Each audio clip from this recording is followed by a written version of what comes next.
2026 December లోపల Indian prime మినిస్టర్గా యోగి ఆదిత్యనాథ్ రావడం జరుగుతుంది. జై శ్రీరామ్.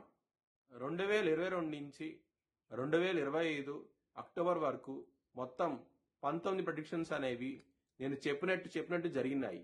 అవన్నీ కింద డిస్క్రిప్షన్ లో ఇవ్వడం జరుగుతోంది. మిథున రాశికి అధిపతి బుధుడు. మిథున రాశిలో ఆరుద్ర 4 పాదాలు మరియు మృగశిర 3-4 పాదాలు మరియు పునర్వసు 1, 2, 3 పాదాలు ఉంటాయి. ఈ నక్షత్రం వాళ్ళందరికీ నేను చెప్పే వార ఫలితాలు వర్తిస్తాయి. ఈ వారంలో మిథున రాశి వారికి 2వ స్థానంలో గురువు గారు యోగిస్తున్నారు, 3వ స్థానంలో కేతు గారు యోగిస్తున్నారు, శుక్రుడు మీకు 5వ స్థానంలో యోగిస్తున్నారు మరియు కుజుడు 6వ స్థానంలో యోగిస్తున్నారు.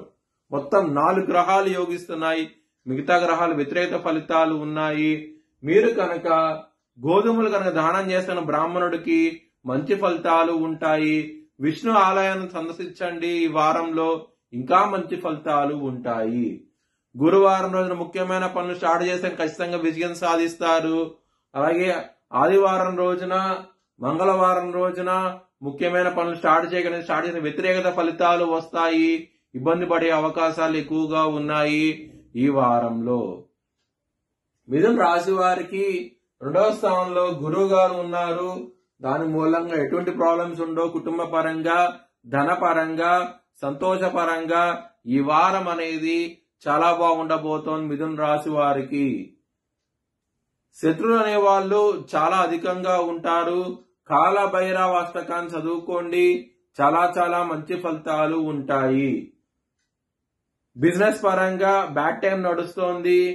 ఎక్కువ పెట్టుబడి పెట్టకండి. ఇబ్బంది పడే అవకాశం ఉంటుంది. కొంచెం జాగ్రత్త తీసుకోండి.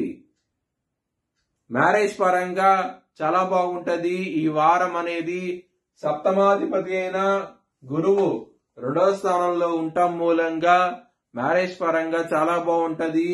శని గారి దృష్టి 7వ స్థానం మీద ఉన్నా సరే గురువు గారు ఉచ్చస్థితిలో ఉండటం మూలంగా మీకు చాలా మంచి ఫలితాలు ఉంటాయి. మ్యారేజ్ పరంగా ఎవరైతే వివాహం కోసం ప్రయత్నిస్తున్నారో వాళ్ళ వ్యక్తిగత జాతకంలో దశలు యోగిస్తే కనుక ఖచ్చితంగా వివాహం కూడా కుదిరే అవకాశం ఉంటది.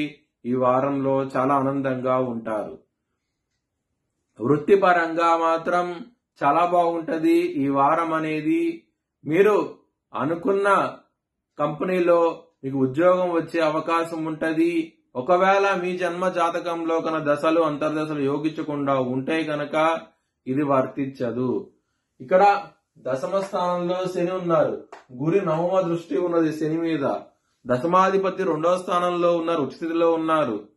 దీని పరంగా మీకు మంచి జరిగే అవకాశం ఉంటుంది. వృత్తి పరంగా మాత్రం లవర్స్ కి మాత్రం చాలా బాగుంటది. పంచమాధిపతి 5వ స్థానంలో ఉన్నారు. శుక్రుడికి తన సొంత ఇల్లైన తులారాశిలో ఉండటం మూలంగా మీకు మంచి ఫలితాలు ఉంటాయి. చాలా ఆనందంగా ఉంటారు. మీరు కనుక శనికి తైలాభిషేకం లాంటివి చేయిస్తే కనుక వృత్తిపరంగా చాలా బాగుంటది. మీ భవిష్యత్ వివరాల కోసమై HLN జ్యోతిష్యాలను సంప్రదించండి. Please like, share and subscribe my channel.